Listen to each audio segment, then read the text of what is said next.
One of my biggest concerns about how we responded to 9/11 is that we haven't really addressed what kind of compensation system that we're going to put in place following a future attack.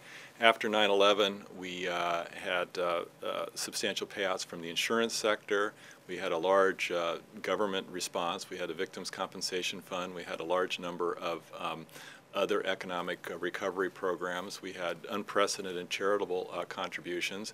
All that came together after 9/11, but there's no guarantee that those types of resources will be available in the future. And we really haven't thought as a country how we're going to compensate victims. And I think that when we think about our strategy against terrorism as a country, we focus on how to prevent an attack.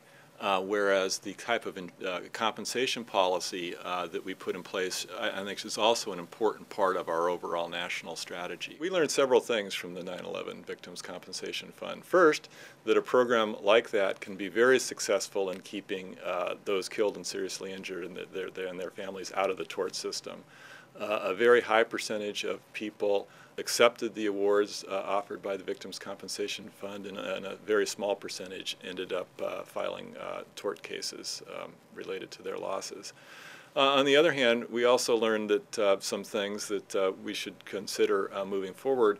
One is that the Victims' Compensation Fund provided different payments based on your income. So you had very different payments across the different people eligible for the fund, and that created some contention and raises the question about whether payments in a future program should be equal across people.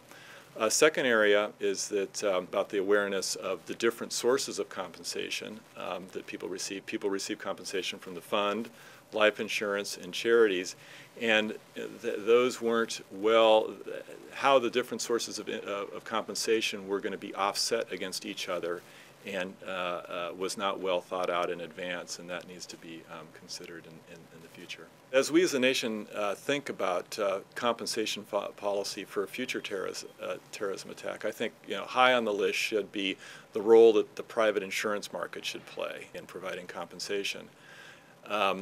Terrorism is a type of risk that's difficult for the private sector to insure because it's a low probability, often high consequence event. And so there's a role for the government in facilitating the availability and cost of insurance. So I think it's important that as the TRIA program, the Terrorism Risk Insurance Program, is sunsetting in 2012, that Congress consider appropriate extension of of TRIA. A second area that I think we need to focus on moving forward is the types of economic recovery and development programs that we'll put in place following an attack. After 9/11, we cobbled together responses using an existing array of programs that were adapted to the particular 9/11 attack. And that requires that new rules be written, and which takes time and causes delay. And it'd be far better to have a program set up in advance that we could take off the shelf and deal with following a large terrorist attack in the future.